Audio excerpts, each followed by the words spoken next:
अथ श्री विष्णुविजयस्तोत्रम्। देवा ऊचुः नतास्म विष्णु जगदादिभूतं सुरासुरेन्द्रं जगता प्रपालकम् यन्नाभिपद्मा किल पद्मयोनिर्बभूव तं वै शरणं गताः स्मः। नमो नमो मत्स्यवपुर्धराय नमोऽस्तु ते कच्छपरूपधारिणे नमः प्रकुर्मश्च नृसिंहरूपिणे तथा पुनर्वामनरूपिणे नमः। नमोऽस्तु ते छत्रिविनाशनाय रामाय रामाय दशास्य नाशिने प्रलम्बहन्त्रे क्षितिवाससे नमो। नमोऽस्तु बुद्धाय च दैत्यमोहिने म्लेच्छान्तकायापि च कल्किनात्रे नामः पुनः क्रोडवपुर्धराय जगद्धितार्थ च युगे युगे भवान् बिभर्तिरूपं त्वसुराभवाय निषेदितोऽयं ह्यधुना किल त्वया दैत्यो हिरण्याक्ष इति प्रगल्भः यक्षेन्द्रमुख्यान् किल लोकपालान् संहेलया चैव तिरश्चकार स वै त्वया देहहितार्थमेव निपातितो देवधर प्रसीद त्वमस्य विश्वस्य विसर्गकर्ता ब्राह्मेण रूपेण च देवदेव पाता त्वमेवास्य युगे युगे च रूपाणि धत्से सुमनोहराणि त्वमेव कालान् गृहरश्च भूत्वा विश्वं क्षयं नेष्यसि चान्तकाले अतो भवानेव च विश्वकारणम् न ते परं जीवमजीवमीश यत्किञ्च भूतं च भविष्यरूपं प्रवर्तमानं च तथैव रूपं सर्वं त्वमेवासि चराचराख्यं न भाति विश्वं त्वरिते च किञ्चित् अस्तीति नास्तीति च भेदनिष्ठं त्वय्येव भातं सदसत्स्वरूपं ततो भवन्तं कतमोऽपि देव ज्ञातुर्महर्त्य विपकञ्च बुद्धिः ऋते भवत्पादपरायणं जनं तेनागतः स्मः शरणं शरण्यं। व्यास उवाच ततो विष्णुः प्रसन्नात्मा उवाच त्रिदिवौकसः तुष्टोऽस्मि देवा भद्रं वो युष्मस्तोत्रेण साम्प्रतं य इदं प्रपठेद्भक्त्या विजयस्तोत्रं मादरात् न तस्य दुर्लभं देवा त्रिषु लोकेषु किञ्चन गवां सत्सहस्रस्य सम्यदस्तस्य यत्फलं तत्फलं समवाप्नोति कीर्तनाचवणान्नरः सर्वकामप्रदं नित्यं देवदेवस्य कीर्तनम् अतः परं महाज्ञानं न भूतं न भविष्यति। अथ श्री विष्णुरक्षास्तोत्रम्। अथवा केशवाद्यस्तु रक्षां कुर्यात् प्रयत्नतः केशवः पातु पादौ मे जङ्घे नारायणोऽवतु माधवो मे कटिं पातु गोविन्दो गुह्यमेव च नाभिं विष्णुश्च मे पातु जठरं मधुसूदनः उरु त्रिविक्रमः पातु हृदयं पातु मे नरः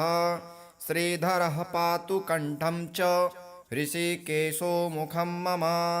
पद्मनाभः स्तनौ पातु शीर्षं दामोदरोऽवतु एवं विन्यस्य चाङ्गेषु जपकाले तु साधकः निर्भयो जायते भूत वेतालग्रहराक्षसात् पुनर्न्यसेत् प्रयत्नेन ध्यानं कुर्वन् समाहितः पुरस्तात् केशवः पातु चक्रे जाम्बूनदप्रभः पश्चान्नारायणः शङ्खे नीलजीमुतसन्निभः ऊर्ध्वन्मिन्दीवरश्यामो माधवस्तु गदाधरः गोविन्दो दक्षिणे पार्श्वे धन्वी चन्द्रप्रभो महान् उत्तरे हलधृग्विष्णुः पद्मकिञ्जलकल्मषन्निभः आग्नेयामरविन्दाक्षो मुसले मधुसूदनः त्रिविक्रमः खड्गपाणिर्नैऋत्यां ज्वलनप्रभः वायव्यां माधवो वज्रे तरुणादित्यसन्निभः ईशान्यां पुण्डरीकाक्षः श्रीधरः पट्टिसायुधः विद्युत्प्रभो हृषीकेश ऊर्ध्वे पातु समुन्दरः अधश्च पद्मनाभो मे सहस्रांशु समप्रभः सर्वायुधः सर्वशक्तिः सर्वाद्यः सर्वतोमुखः इन्द्रगोपप्रभः पायात् पाशहस्तोपराजितः स बाह्याभ्यन्तरे देहमव्याद्यामोदरो हरिः एवं सर्वत्र निश्चिन्द्रं नाम द्वादशपञ्जरम् प्रविष्टोऽहं न मे किञ्चित् द्वयमस्ति कदाचनः एवं रक्षाविधायाथ दुर्धर्षो जायते नरः सर्वेषु नृहरिर्मन्त्र वर्गेष्वेवं विधिर्मतः। श्रीगणेशाय नमः। अथ महाकाल शनि मृत्युंजय स्तोत्रम्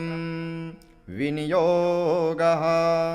ओम अस्य श्री महाकाल शनि मृत्युंजय स्तोत्रम मंत्रस्य पिप्पलादर्शी अनुष्टुप छंदो महाकाल शनिर्देवता संबीजम मायशक्ति कालपुरुषायिते कीलकम मम अकाल मृत्युर्निवारणार्थे पाठे विनियोगः। श्री गणेशाय नमः। नीलाद्रिशोर्भाञ्जित दिव्यमूर्तिः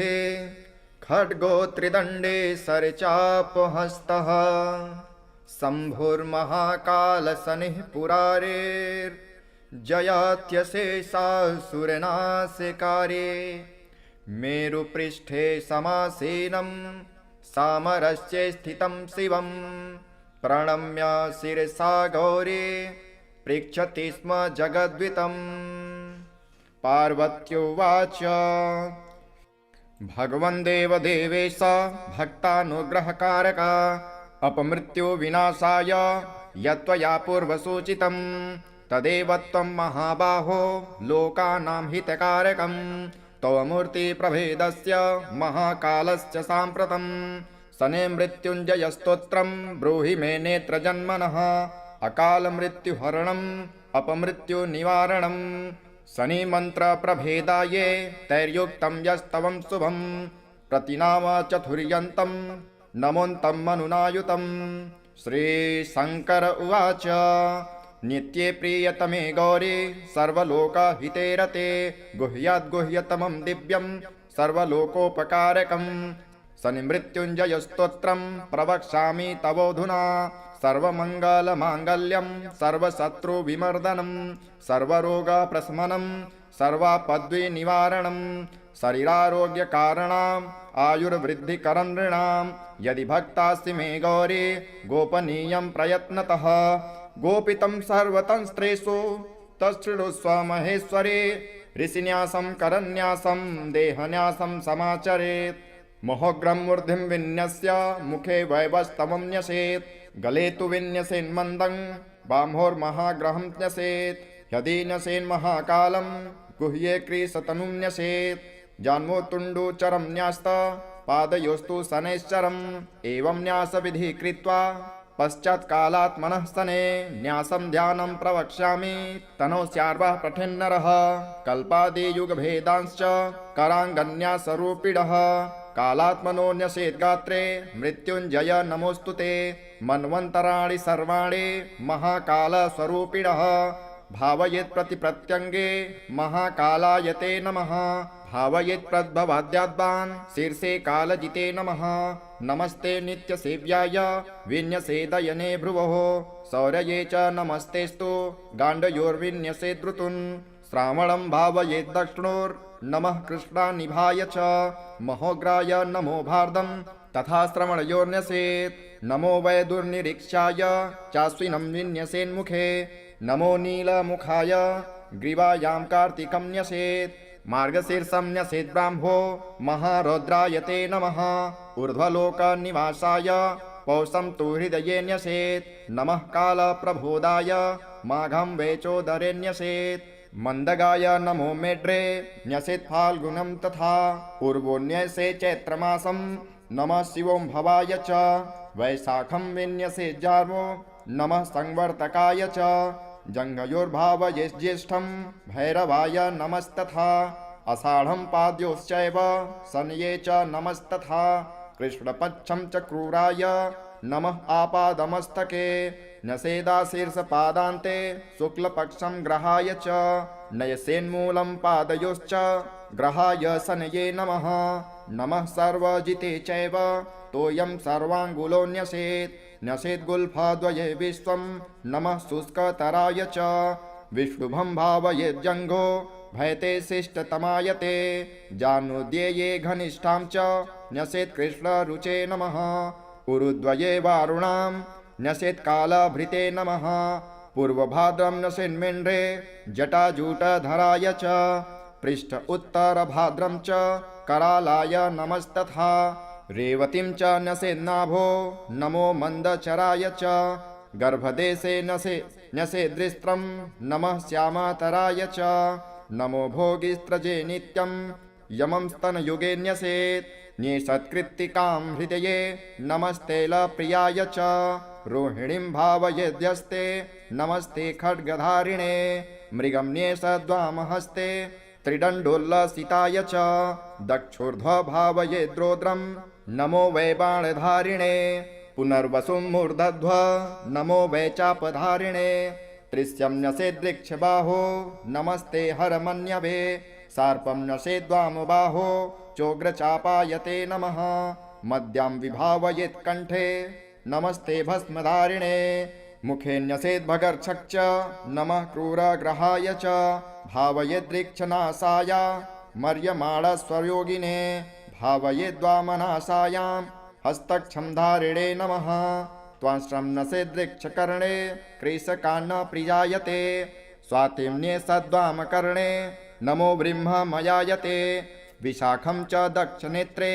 नमस्ते ज्ञानदृश्यते विश्वम्भे भावयेक्षीर्षे सन्ध्यो कालायते नमः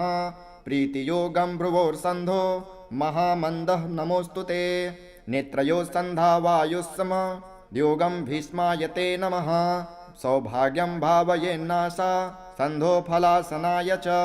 शोभनं भावयेत्कर्णे सन्धो पीण्यात्मने नमः नमः कृष्णयातिगण्डं हनुसन्धो विभायते नमो निर्मांसदेहाय सुकर्माणं शिरोधरे घृतिं न्येषद्वृक्षबाहो पृष्ठे छायासुताय च तन्मूलसन्धो शूलं च न्यसेद्रुग्रायते नमः तत्कुर्परे न्यसेद्गण्डे नित्यानन्दायते नमः वृत्तिं तन्मणिबन्धे च कालज्ञाय नमो न्यसेत् ध्रुवो तदङ्गुलीमूल सन्धो कृष्णायते नमः व्याघातं भावयेद्वाम बाहुपृष्ठे कृशाय च हर्षणं तन्मूलसन्धो भूतसन्तापिने नमः तत्कुर्परे न्यसेद्वज्रं सानन्दाय नमोऽस्तु ते सिद्धिं तन्मणिबन्धे च न्यसेत्कालाग्नये नमः व्यातिपातं कराग्रेषु न्यसेत्कालकृते नमः वरीयांसं दक्षपार्श्व सन्धो कालात्मने नमः परिघं भावयेद्वाम पार्श्वसन्धो नमोऽस्तु ते न्यसेद्दृक्षोरुसन्धो च शिवं वैकालसाक्षिणे तज्जानो भावयेत् सिद्धिं महादेहायते नमः साध्यं न्यसेच्च तद्गुल्फ सन्धो घोरायते नमः न्यसेत्तदङ्गुली सन्धो शुभं रौद्रायते नमः न्यसेद्वामारुसन्धो च शुक्लकालविदे नमः ब्रह्मयोगं च तज्जानो न्यसेत् सद्योगिने नमः इन्द्रे तद्गुल्फसन्धो च योगाधीशाय ते नमः न्यसेदङ्गुलीसन्धो नमो भव्याय वैधृतिं चर्मणि भवकर्णं भावयेद्रज्वने नमः बावलं भावयेद्रक्ते संहारक नमोऽस्तु ते कौवलं भावयेद्रस्थिं नमस्ते सर्वभक्षिणे तैतिलं भावयेन्मनसे आममांस प्रियायते गरम्यसेद्वपायां च सर्वग्रासायते नमः नसेद्वर्जितं मज्जायां सर्वान्तक नमोऽस्तु ते वीर्ये विभावये दृष्टिं नमो मुन्यग्रतेजस नमो मन्युग्रतेजस रुद्रमित्रपितृवसु वारिण्येताञ्च पञ्च मुहूर्तांश्च दक्षपाद नखेषु भावयेन्नमः खगेशाय च खस्थाय खेचराय स्वरूपिणे पुरुहूत सत्मखे विश्ववेदो विधुंस्तथा मुहूर्तांश्च वामपाद नखेषु भावयेन्नमः त्यव्रताय सत्याय नित्यसत्याय ते नमः सिद्धेश्वर नमस्तुभ्यं योगेश्वर नमोऽस्तु ते वह्निनक्तं चरांश्चैव वरुणार्य नमो नकान् मुहूर्तांश्च दक्षहस्त नखेषु भावयेन्नमः लग्नोदयाय दीर्घाय मार्गिणे दक्ष दृश्यते वक्राय चात्रिक्रूराय नमस्ते वामदृश्यये वामहस्त नखेस्वन्त्य वर्णेशाय नमोऽस्तु ते गिरिसाहिर्बुध्नपूषा जपस्द्रष्टांश्च भावयेत् राशिभोक्त्रे राशिगाय राशिभ्रमणकारिणे राशिनाथाय राशीनां फलदात्रे नमोऽस्तु ते यमाग्निचन्द्रादितिज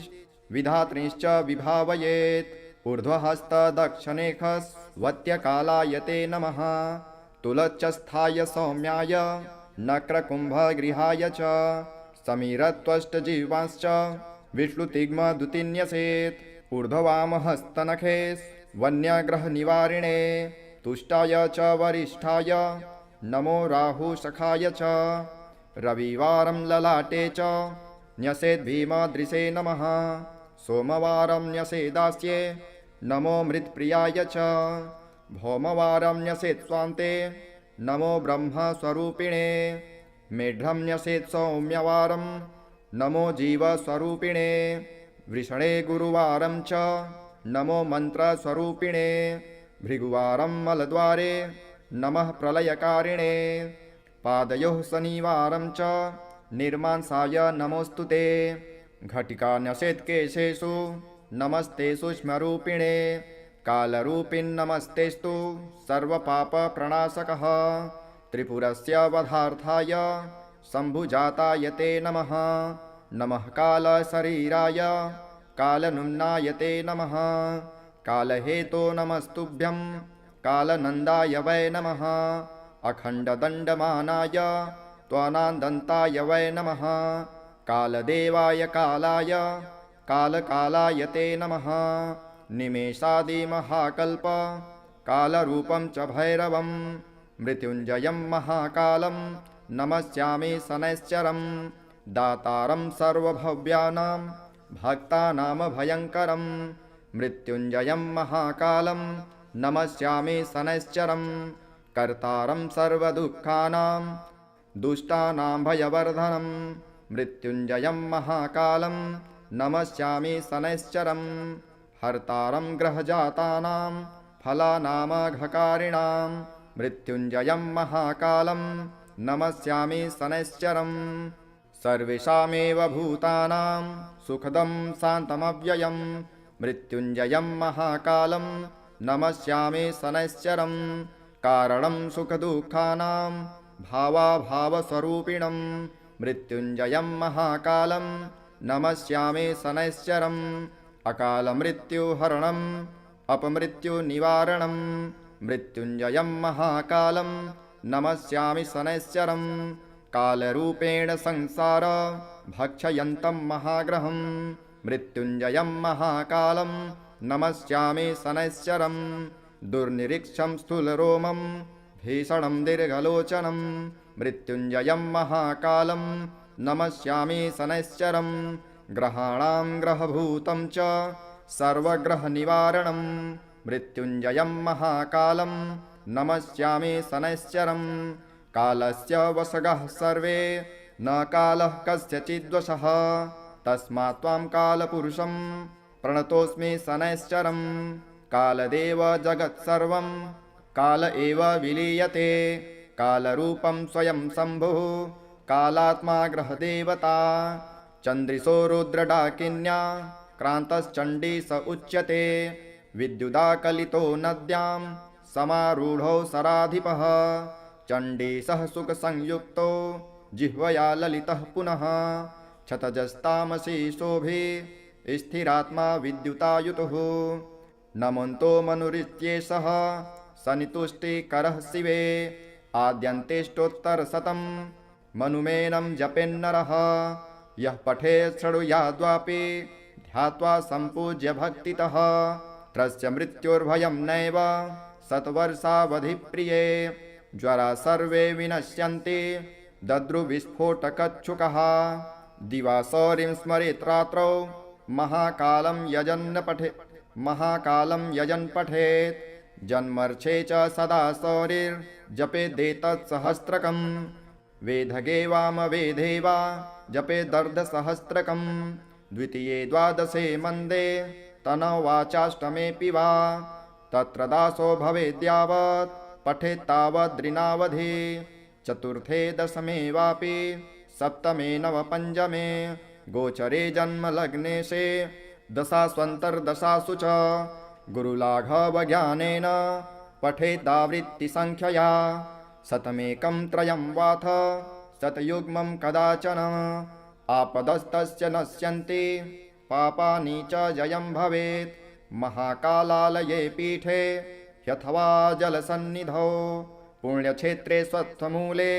तैलकुम्भाग्रतो गृहे नियमेनैकभक्तेन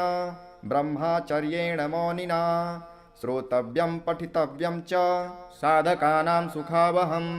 परं सत्ययनं पुण्यं स्तोत्रं मृत्युञ्जयाभिधं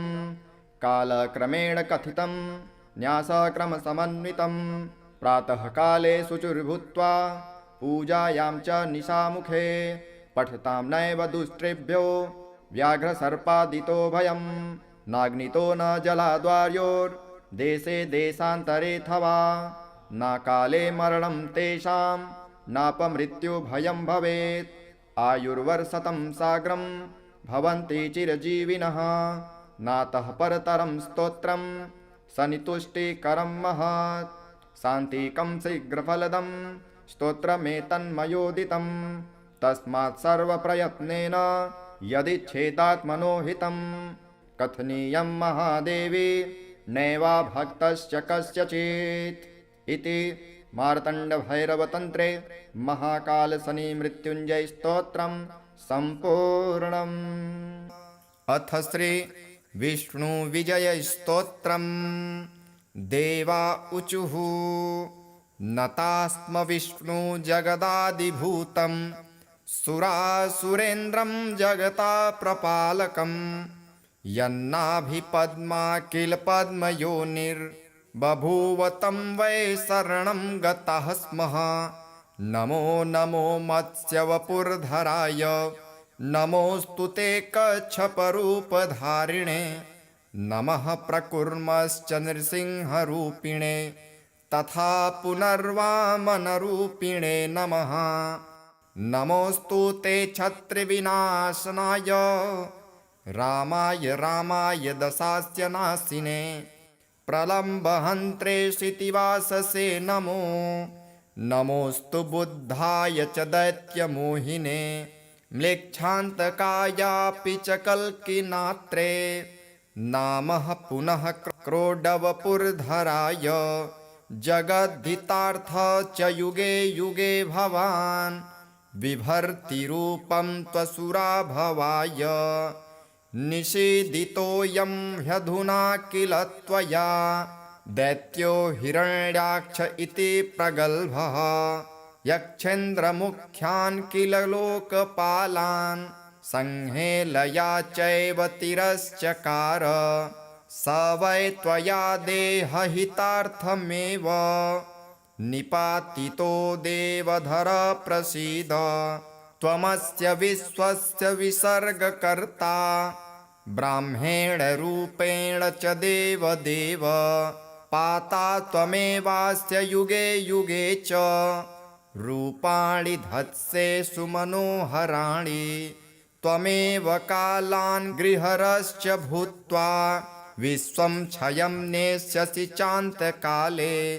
अतो भवानेव च विश्वकारणं न ते परं जीवमजीवमीश यत्किञ्च भूतं च भविष्यरूपं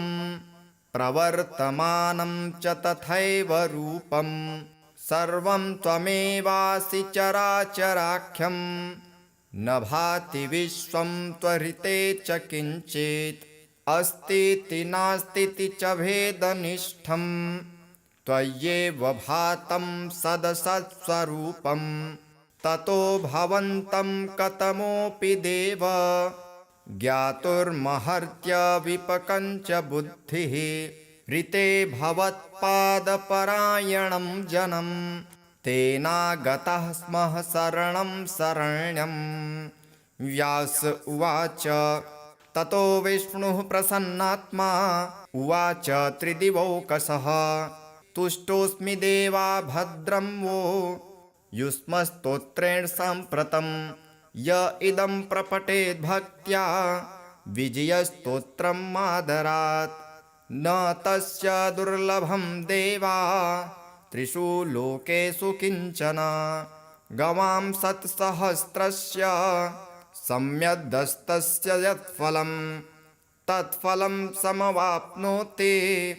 कीर्तनाच्च वणान्नरः सर्वकामप्रदं नित्यं देवदेवस्य कीर्तनम्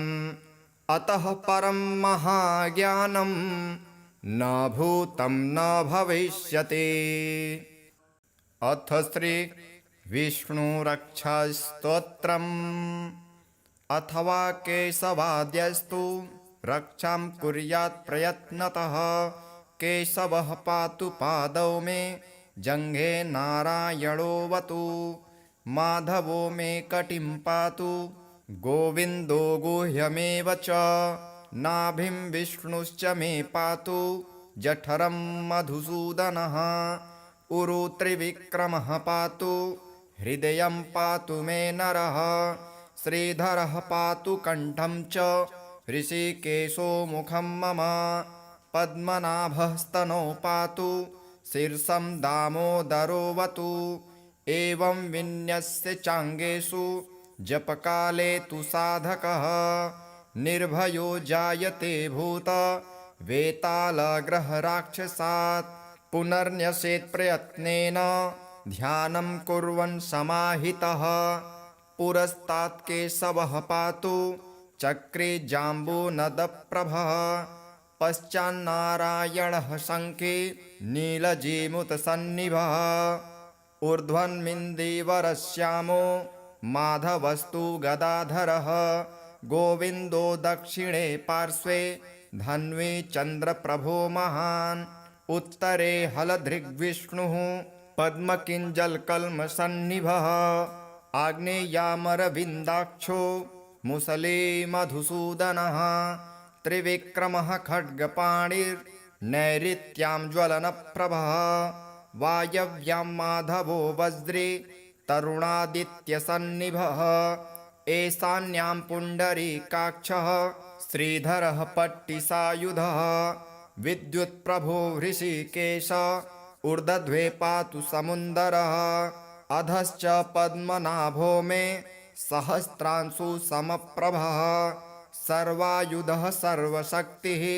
सर्वाद्यः सर्वतोमुखः इन्द्रगोपप्रभः पायात् पाशहस्तोपराजितः स बाह्याभ्यन्तरे देहमव्याद्यामोदरो हरिः एवं सर्वत्र निश्चिन्द्रं नाम द्वादशपञ्जरं प्रविष्टोऽहं न मे किञ्चित् द्वयमस्ति कदाचनः एवं रक्षाविधायाथ दुर्धर्षो जायते नरः सर्वेषु नृहरिर्मन्त्र वर्गेष्वेवं विधिर्मतः। श्रीगणेशाय नमः। अथ महाकाल शनि मृत्युंजय स्तोत्रम् विनियोगः। ओम अस्त श्री महाकाल शनि मृत्युंजय स्तोत्र मंत्रस्य पिप्पलादर्शी अनुष्टुप छंदो महाकाल शनिर्देवता संबीजम माय शक्ति कालपुरुषायिते कीलकम मम अकाल मृत्युर्निवारणार्थे पाठे विनियोगः। श्री गणेशाय नमः। नीलाद्रिशोर्भाञ्जित दिव्यमूर्तिः खड्गो त्रिदण्डे सरचापहस्तः शम्भुर्महाकाल शनिः पुरारेर्जयात्यशेषासुरनाशकारे मेरुपृष्ठे समासीनं सामरस्ये स्थितं शिवं प्रणम्य शिरसा गौरी पृच्छति स्म जगद्वितं। पार्वत्युवाच भगवन् देवदेवेश भक्तानुग्रहकारक अपमृत्यु विनाशाय यत्त्वया पूर्वसूचितं तदेव त्वं महाबाहो लोकानां हितकारकं तव मूर्तिप्रभेदस्य महाकालस्य साम्प्रतं शने मृत्युञ्जय स्तोत्रं ब्रूहि मे नेत्रजन्मनः अकाल मृत्युहरणम् अपमृत्यु निवारणम् शनि मंत्र प्रभेदाये तैर्युक्तं यस्तवं शुभं प्रतिनाम चतुर्यन्तं नमोन्तं मनुनायुतं। श्री शंकर उवाच नित्ये प्रियतमे गौरी सर्वलोकहिते रते गुह्याद्गुह्यतमं दिव्यं सर्वलोकोपकारकं शनिमृत्युञ्जय स्तोत्रं प्रवक्ष्यामि तवोऽधुना सर्वमङ्गलमाङ्गल्यं सर्वशत्रुविमर्दनं सर्वरोगप्रशमनं सर्वापद्विनिवारणं शरीरारोग्यकारणम् आयुर्वृद्धिकरं नृणां यदि भक्तासि मे गौरी गोपनीयं प्रयत्नतः गोपितं सर्वतंस्त्रेषु तच्छृणुस्व महेश्वरे ऋषिन्यासं करन्यासं देहन्यासं समाचरेत् मोहग्रं मूर्धिं विन्यस्य मुखे वैवस्तवं न्यसेत् गले तु विन्यसेन्मन्दं बाह्वोर्महाग्रहं न्यसेत् यदि न्यसेन्महाकालं गुह्ये क्रीशतनुं न्यसेत् जान्मोतुण्डुचरं न्यास्त पादयोस्तु शनैश्चरम् एवं न्यासविधि कृत्वा पश्चात् कालात्मनः शने न्यासं ध्यानं प्रवक्ष्यामि तनोस्यार्वः पठेन्नरः कल्पादियुगभेदांश्च कराङ्गन्यासरूपिणः कालात्मनो न्यसेद्गात्रे मृत्युञ्जय नमोऽस्तुते मन्वन्तराणि सर्वाणि महाकालस्वरूपिणः भावयेत् प्रतिप्रत्यङ्गे महाकालायते नमः भावयेत् प्रद्भवाद्याद्वान् शीर्षे कालजिते नमः नमस्ते नित्यसेव्याय विन्यसेदयने भ्रुवोः शौर्ये च नमस्तेस्तु गाण्डयोर्विन्यसेद्रुतुन् श्रावणं भावयेत् दक्षिणोर्नमः कृष्णानिभाय च महोग्राय नमो भारदं तथा श्रवणयोर्न्यसेत् नमो वैदुर्निरीक्षाय चाश्विनं विन्यसेन्मुखे नमो नीलमुखाय ग्रीवायां कार्तिकं न्यसेत् मार्गशीर्षं न्यसेत् ब्राह्मो महारौद्रायते नमः ऊर्ध्वलोकनिवासाय पौषं तु हृदये न्यसेत् नमः कालप्रबोधाय माघं वेचोदरे न्यसेत् मंदगाय नमो मेढ्रे न्यसेत् फाल्गुनं तथा पूर्वो न्यसे चैत्रमासं नमः शिवों भवाय च वैशाखं विन्यसेत् जार्वो नमः संवर्तकाय च जङ्घयोर्भावये ज्येष्ठं भैरवाय नमस्तथा आषाढं पाद्योश्चैव शनये च नमस्तथा कृष्णपक्षं च क्रूराय नमः आपादमस्तके न्यसेदाशीर्षपादान्ते शुक्लपक्षं ग्रहाय च नयसेन्मूलं पादयोश्च ग्रहाय शनये नमः नमः सर्वजिते चैव तोयं सर्वाङ्गुलो न्यसेत् न्यसेद्गुल्फद्वये विश्वं नमः शुष्कतराय च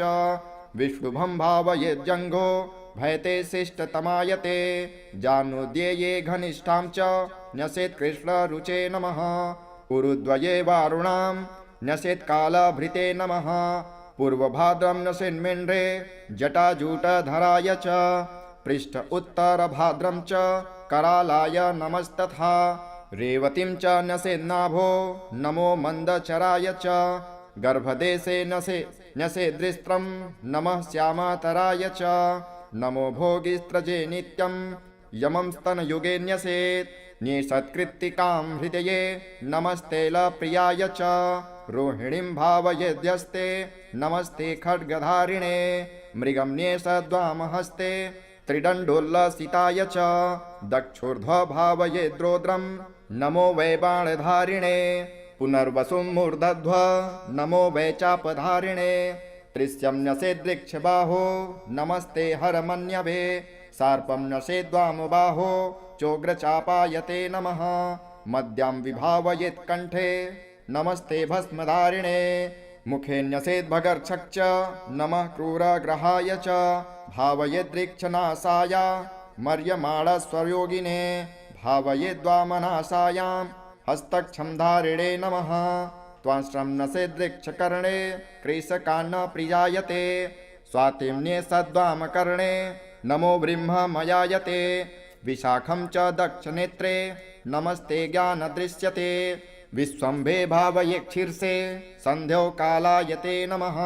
प्रीतियोगं भ्रुवोर्सन्धो महामन्दः नमोऽस्तु ते नेत्रयो सन्धा वायुस्सम योगं भीष्मायते नमः सौभाग्यं भावयेन्नाशा सन्धो फलासनाय च शोभनं भावयेत्कर्णे सन्धो पिण्यात्मने नमः नमः कृष्णयातिगण्डं हनुसन्धो विभायते नमो निर्मांसदेहाय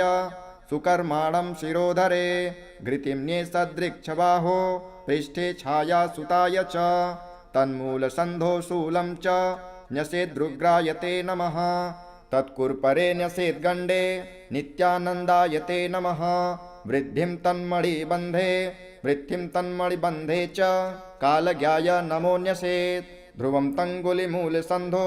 ध्रुवो तदङ्गुलीमूल सन्धो कृष्णायते नमः व्याघातं भावयेद्वाम बाहुपृष्ठे कृशाय च हर्षणं तन्मूलसन्धो भूतसन्तापिने नमः तत्कुर्परे नसेद्वज्रं सानन्दाय नमोऽस्तु ते सिद्धिं तन्मणिबन्धे च न्यसेत्कालाग्नये नमः व्यातिपातं कराग्रेषु न्यसेत्कालकृते नमः वरीयांसं दक्षपार्श्व सन्धो कालात्मने नमः परिघं भावयेद्वाम पार्श्वसन्धो नमोऽस्तु ते नसेदृक्षोरुसन्धो च शिवं वैकालसाक्षिणे तज्जानो भावयेत्सिद्धिं महादेहायते नमः साध्यं न्यसेच्च तद्गुल्फ सन्धो घोरायते नमः न्यसेत्तदङ्गुलीसन्धो शुभं रौद्रायते नमः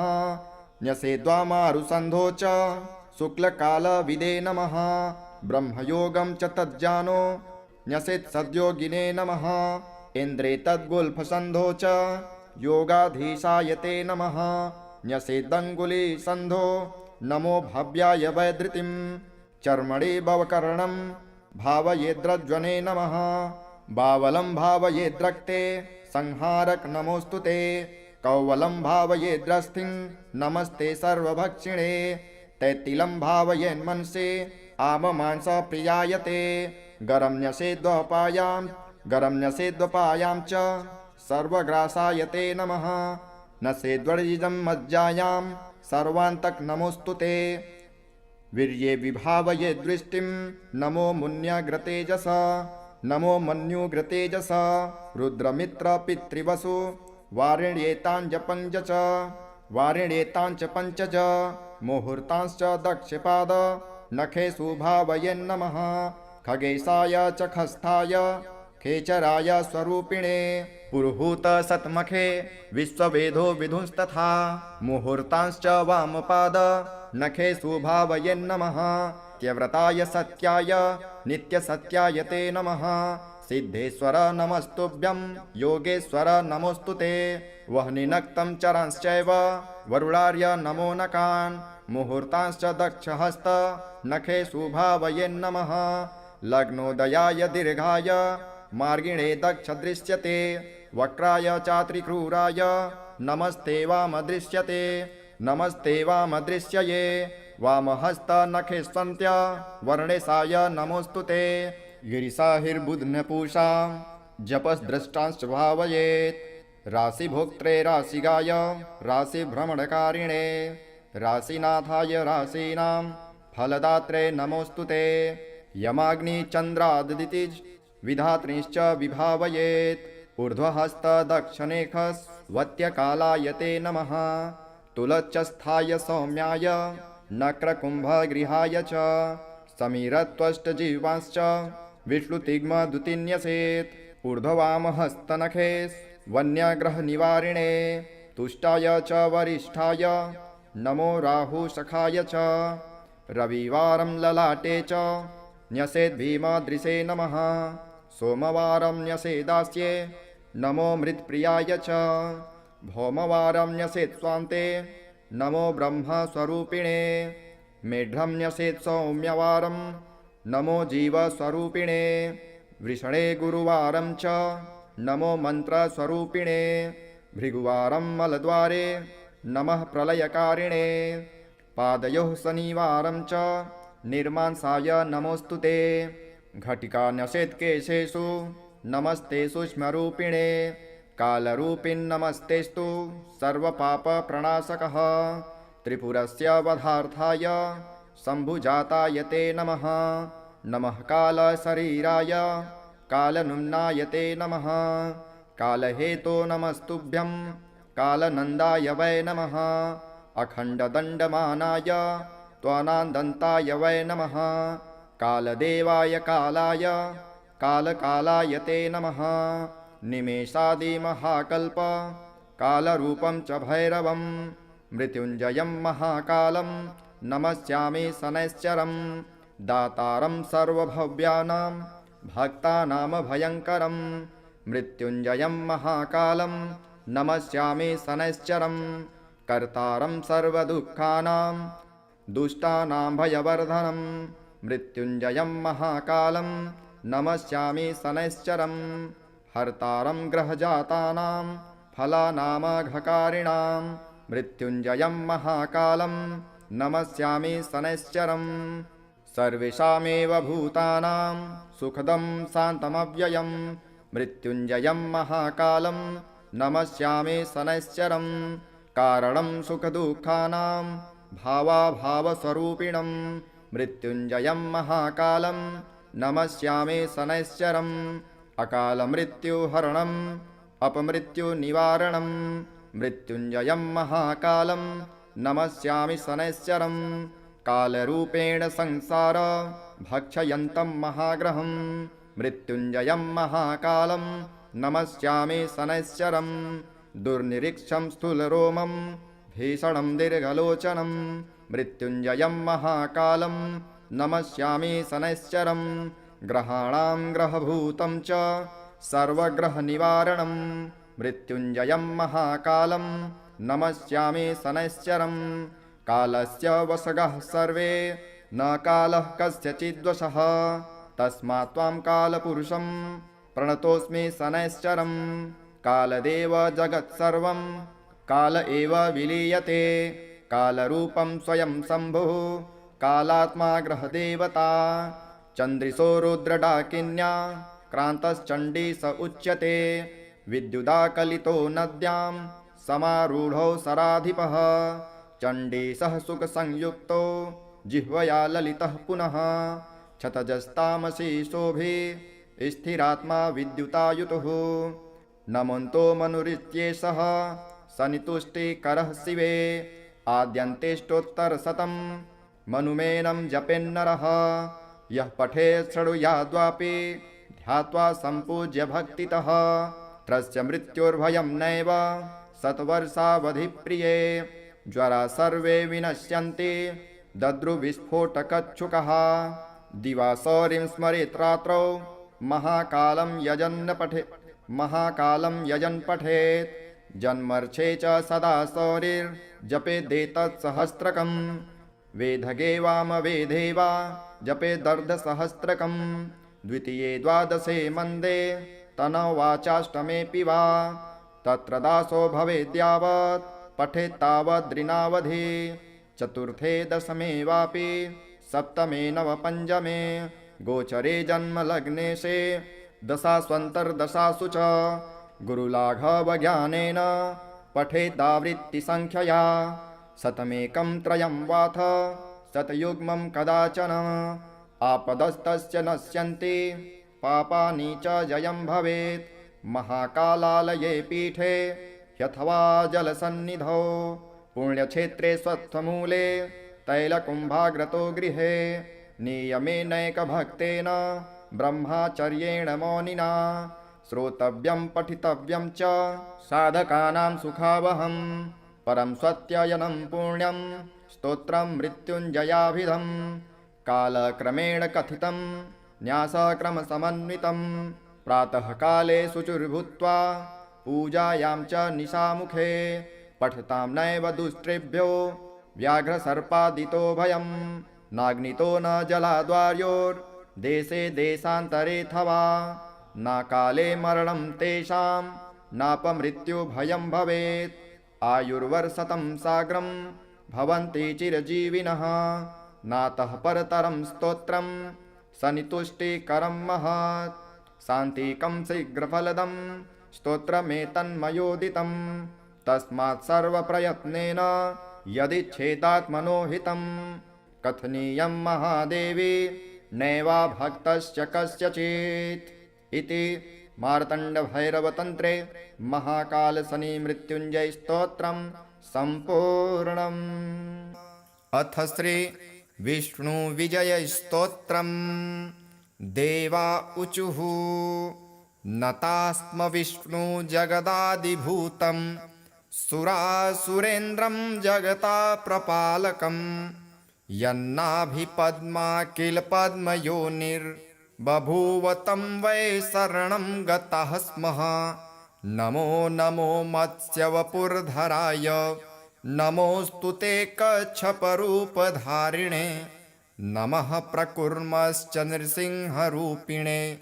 तथा पुनर्वामनरूपिणे नमः।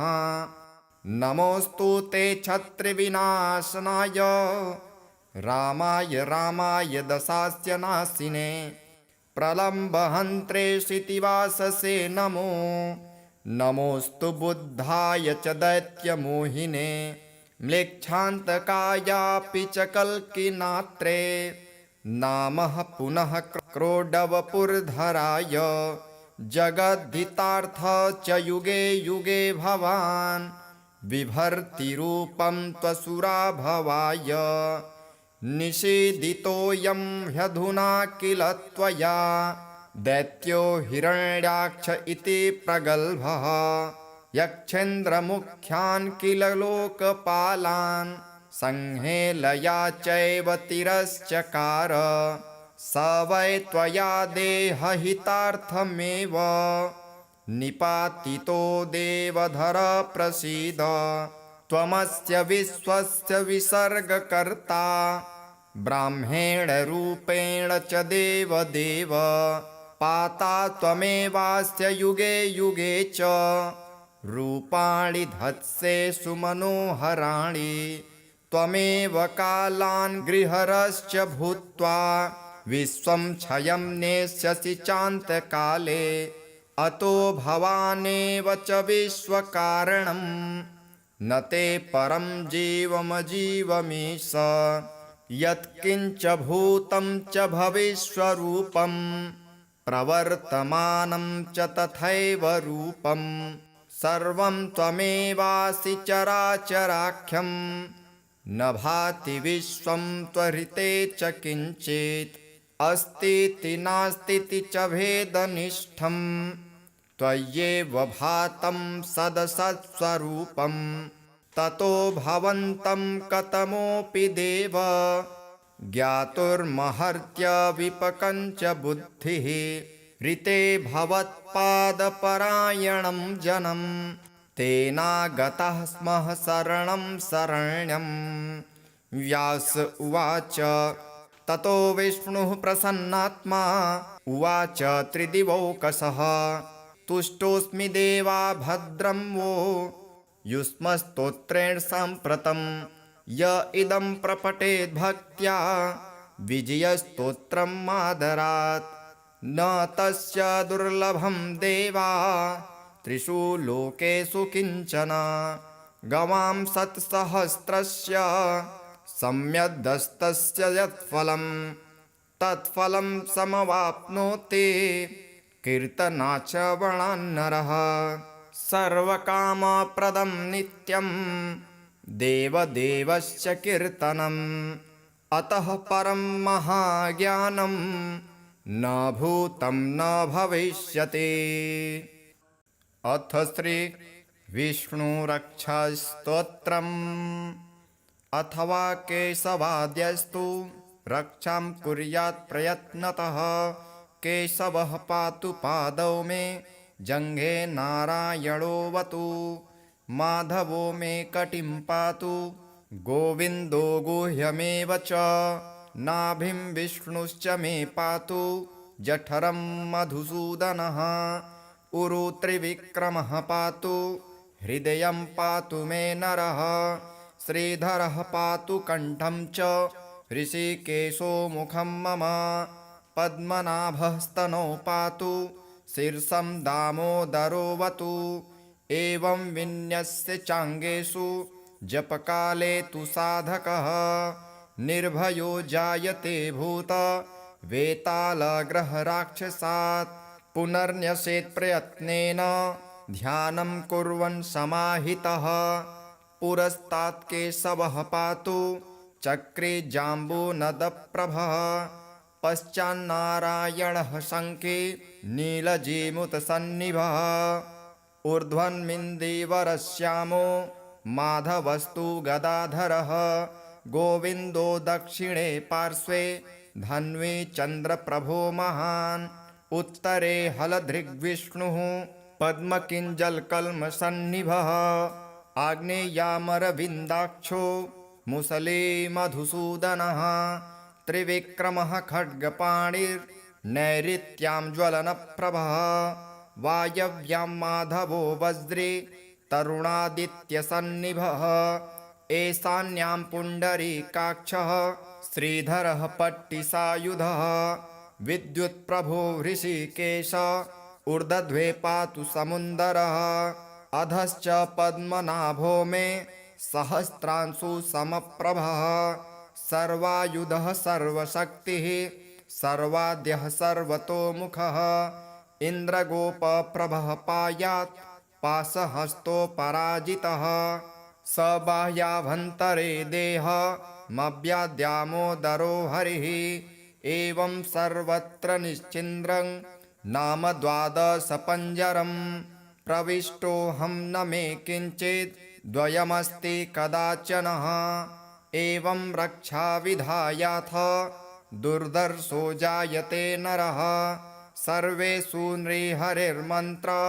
वर्गेष्वेवं विधिर्मतः। श्रीगणेशाय नमः। अथ महाकाल शनि मृत्युंजय स्तोत्रम् विनियोगः। ओम अस्तु श्री महाकाल शनि मृत्युंजय स्तोत्रम् मंत्रस्य पिप्पलादर्शी अनुष्टुप छंदो महाकाल शनिर्देवता संबीजं मायशक्ति कालपुरुषायिते कीलकं मम अकाल मृत्युर्निवारणार्थे पाठे विनियोगः। श्री गणेशाय नमः। नीलाद्रिशोर्भाञ्जित दिव्यमूर्तिः खड्गो त्रिदण्डे सरचापहस्तः शम्भुर्महाकालशनिः पुरारेर्जयात्यशेषासुरनाशकारे मेरुपृष्ठे समासीनं सामरस्ये स्थितं शिवं प्रणम्य शिरसा गौरी पृच्छति स्म जगद्वितम्। पार्वत्युवाच भगवन् देवदेवेश भक्तानुग्रहकारक अपमृत्युविनाशाय यत्त्वया पूर्वसूचितं तदेव त्वं महाबाहो लोकानां हितकारकं तव मूर्तिप्रभेदस्य महाकालस्य साम्प्रतं शने मृत्युञ्जयस्तोत्रं ब्रूहि मे नेत्रजन्मनः अकालमृत्युहरणम् अपमृत्युनिवारणम् शनिमन्त्रप्रभेदाये तैर्युक्तं यस्तवं शुभं प्रतिनाम चतुर्यन्तं नमोऽन्तं मनुनायुतं श्रीशङ्कर उवाच नित्ये प्रियतमे गौरी सर्वलोकहिते रते गुह्याद्गुह्यतमं दिव्यं सर्वलोकोपकारकम् शनिमृत्युञ्जयस्तोत्रं प्रवक्ष्यामि तवोऽधुना सर्वमङ्गलमाङ्गल्यं सर्वशत्रुविमर्दनं सर्वरोगप्रशमनं सर्वापद्विनिवारणं शरीरारोग्यकारणाम् आयुर्वृद्धिकरं नृणां यदि भक्तासि मे गौरी गोपनीयं प्रयत्नतः गोपितं सर्वतंस्त्रेषु तच्छृणुस्व महेश्वरे ऋषिन्यासं करन्यासं देहन्यासं समाचरेत् मोहग्रं मूर्धिं विन्यस्य मुखे वैवस्तवं न्यसेत् गले तु विन्यसेन्मन्दं बाह्वोर्महाग्रहं न्यसेत् यदि न्यसेन्महाकालं गुह्ये क्रीशतनुं न्यसेत् जान्वोत्तुण्डोचरं न्यास्त पादयोस्तु शनैश्चरम् एवं न्यासविधि कृत्वा पश्चात्कालात्मनः शने न्यासं ध्यानं प्रवक्ष्यामि तनोस्यार्वः पठेन्नरः कल्पादियुगभेदांश्च कराङ्गन्यासरूपिणः कालात्मनो न्यसेद्गात्रे मृत्युञ्जय नमोऽस्तु ते मन्वन्तराणि सर्वाणि महाकालस्वरूपिणः भावयेत् प्रतिप्रत्यङ्गे महाकालाय ते नमः भावयेत् प्रद्भवाद्याद्वान् शीर्षे कालजिते नमः नमस्ते नित्यसेव्याय विन्यसेदयने भ्रुवोः शौर्ये च नमस्तेस्तु गाण्डयोर्विन्यसेद्रुतुन् श्रावणं भावयेत् दक्षिणोर्नमः कृष्णानिभाय च महोग्राय नमो भारदं तथा श्रवणयोर्न्यसेत् नमो वै दुर्निरीक्षाय चाश्विनं विन्यसेन्मुखे नमो नीलमुखाय ग्रीवायां कार्तिकं न्यसेत् मार्गशीर्षं न्यसेत् ब्राह्मो महारौद्राय ते नमः ऊर्ध्वलोकनिवासाय पौषं तु हृदये न्यसेत् नमः कालप्रबोधाय माघं वेचोदरे न्यसेत् मन्दगाय नमो मेढ्रे न्यसेत् फाल्गुनं तथा पूर्वोऽन्यसे चैत्रमासं नमः शिवों भवाय च वैशाखं विन्यसेत् जार्वो नमः संवर्तकाय च जङ्घयोर्भावये ज्येष्ठं भैरवाय नमस्तथा आषाढं पाद्योश्चैव शनये च नमस्तथा कृष्णपक्षं च क्रूराय नमः आपादमस्तके न्यसेदाशीर्षपादान्ते शुक्लपक्षं ग्रहाय च नयसेन्मूलं पादयोश्च ग्रहाय शनये नमः नमः सर्वजिते चैव तोयं सर्वाङ्गुलो न्यसेत् न्यसेद्गुल्फद्वये विश्वं नमः शुष्कतराय च विष्णुभं भावयेज्जङ्घो भयते शिष्टतमायते जानुद्यये घनिष्ठां च न्यसेत् कृष्णरुचे नमः उरुद्वये वारुणां न्यसेत् कालभृते नमः पूर्वभाद्रं न्यसेन्मेण्ढ्रे जटाजूटधराय च पृष्ठ उत्तरभाद्रं च करालाय नमस्तथा रेवतीं च न्यसेन्नाभो नमो मन्दचराय च गर्भदेशे न्यसेद्रिस्त्रं नमः श्यामातराय च नमो भोगिस्त्रजे नित्यं यमं स्तनयुगे न्यसेत् न्येषत्कृत्तिकां हृदये नमस्तेलप्रियाय च रोहिणीं भावयेद्यस्ते नमस्ते खड्गधारिणे मृगं न्येषद्वामहस्ते त्रिदण्डोल्लसिताय च दक्षोर्ध्वभावयेद्रोद्रं नमो वै बाणधारिणे पुनर्वसुं मूर्धध्व नमो वै चापधारिणे त्रिस्यं न्यसेद्वृक्षबाहो नमस्ते हरमन्यवे सार्पं न्यसेद्वामबाहो चोग्रचापायते नमः मद्यां विभावयेत् कण्ठे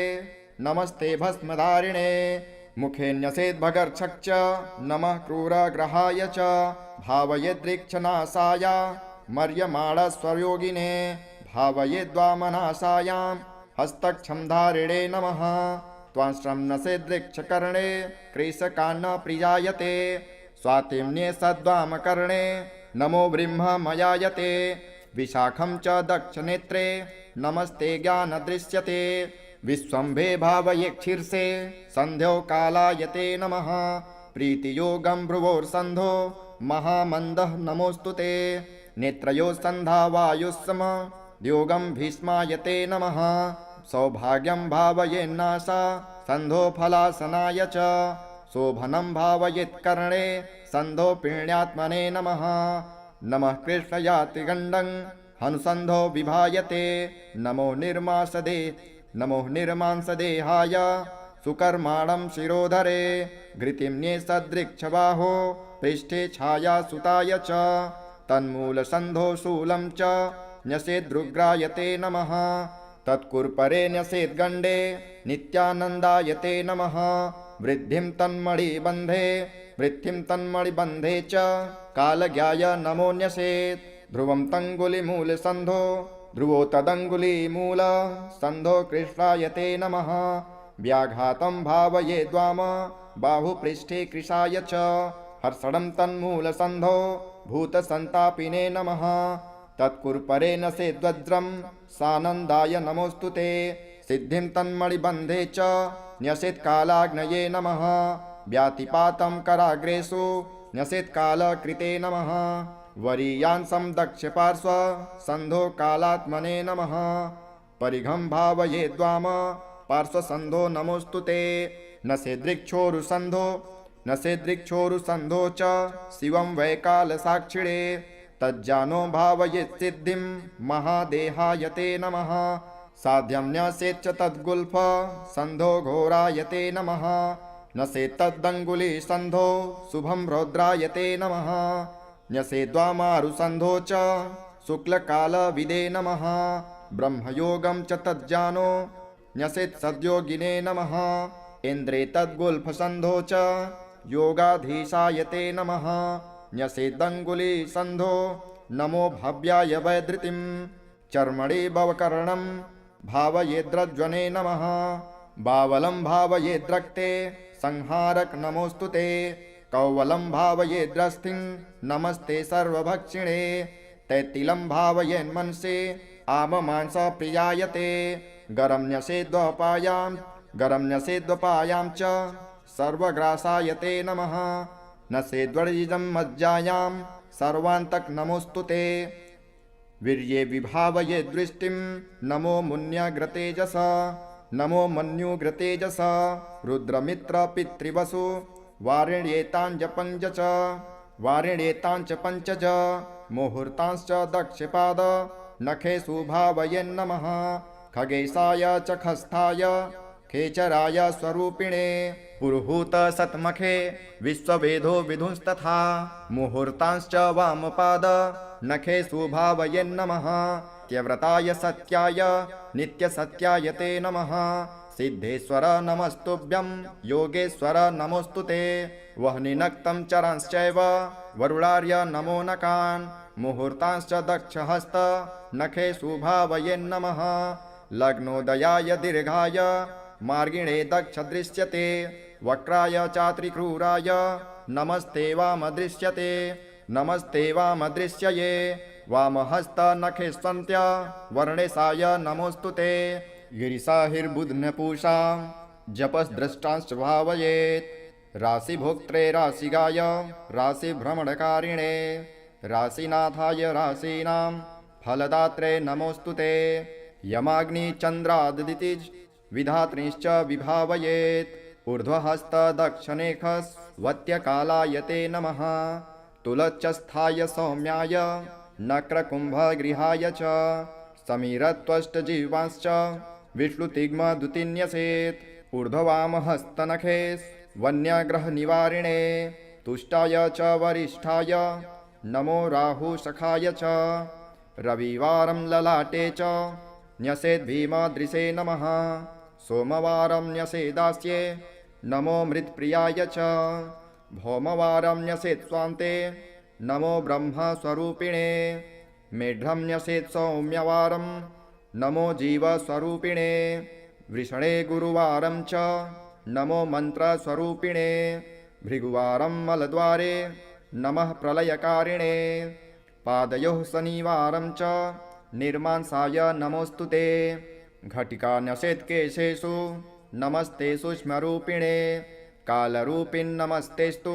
सर्वपापप्रणाशकः त्रिपुरस्य वधार्थाय शम्भुजाताय ते नमः नमः कालशरीराय कालनुम्नाय ते नमः कालहेतो नमस्तुभ्यं कालनन्दाय वै नमः अखण्डदण्डमानाय त्वनादन्ताय वै नमः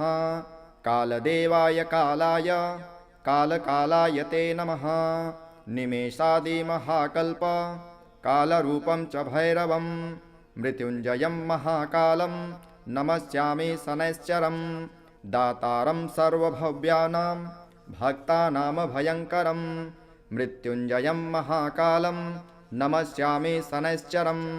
कर्तारं सर्वदुःखानां दुष्टानां भयवर्धनं मृत्युञ्जयं महाकालं नमस्यामि शनैश्चरं हर्तारं ग्रहजातानां फलानामघकारिणां मृत्युञ्जयं महाकालं नमस्यामि शनैश्चरं सर्वेषामेव भूतानां सुखदं शान्तमव्ययं मृत्युञ्जयं महाकालं नमस्यामि शनैश्चरं कारणं सुखदुःखानां भावाभावस्वरूपिणं मृत्युञ्जयं महाकालं नमस्यामि शनैश्चरम् अकालमृत्युहरणम् अपमृत्युनिवारणं मृत्युञ्जयं महाकालं नमस्यामि शनैश्चरं कालरूपेण संसार भक्षयन्तं महाग्रहं मृत्युञ्जयं महाकालं नमस्यामि शनैश्चरं दुर्निरीक्षं स्थूलरोमं भीषणं दीर्घलोचनं मृत्युञ्जयं महाकालं नमस्यामि शनैश्चरं ग्रहाणां ग्रहभूतं च सर्वग्रहनिवारणं मृत्युञ्जयं महाकालं नमस्यामि शनैश्चरं कालस्य वशगः सर्वे न कालः कस्यचिद्वशः तस्मात् त्वां कालपुरुषं प्रणतोऽस्मि शनैश्चरं कालदेव जगत्सर्वं काल एव विलीयते कालरूपं स्वयं शम्भुः कालात्मा ग्रहदेवता चन्द्रिशो रुद्रडाकिन्या क्रान्तश्चण्डीश उच्यते विद्युदाकलितो नद्यां समारूढो सराधिपः चण्डीशः सुखसंयुक्तो जिह्वया ललितः पुनः क्षतजस्तामसि शोभे स्थिरात्मा विद्युतायुतुः नमन्तो मनुरित्येषः सनितुष्टिकरः शिवे आद्यन्तेष्टोत्तरशतं मनुमेनं जपेन्नरः यः पठेत् शृणुयाद्वापि ध्यात्वा सम्पूज्य भक्तितः तस्य मृत्युर्भयं नैव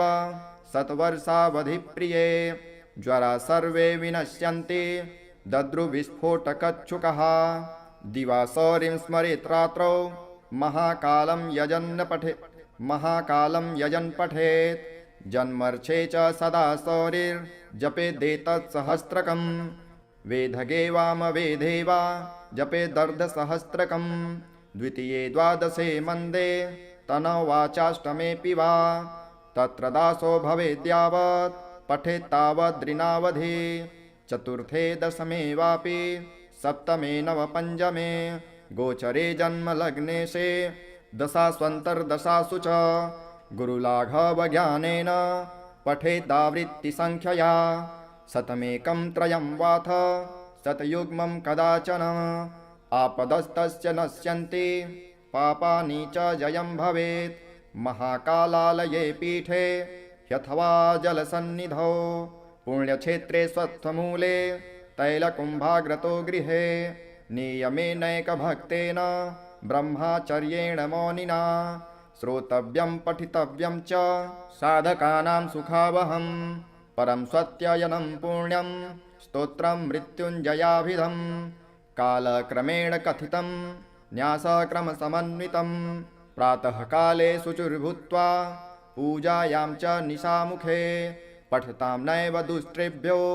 व्याघ्रसर्पादितो भयं नाग्नितो न जलाद्वार्योर्देशे देशान्तरेऽथवा न काले मरणं तेषां नापमृत्युभयं भवेत् आयुर्वर्षतं साग्रं भवन्ति चिरजीविनः नातः परतरं स्तोत्रं सनितुष्टिकरं महत् शान्तिकं शीघ्रफलदं स्तोत्रमेतन्मयोदितं तस्मात् सर्वप्रयत्नेन यदिच्छेदात्मनो हितं कथनीयं महादेवी नैवाभक्तस्य कस्यचित् इति मार्तण्डभैरवतन्त्रे महाकालशनिमृत्युञ्जयस्तोत्रम् सम्पूर्णम्।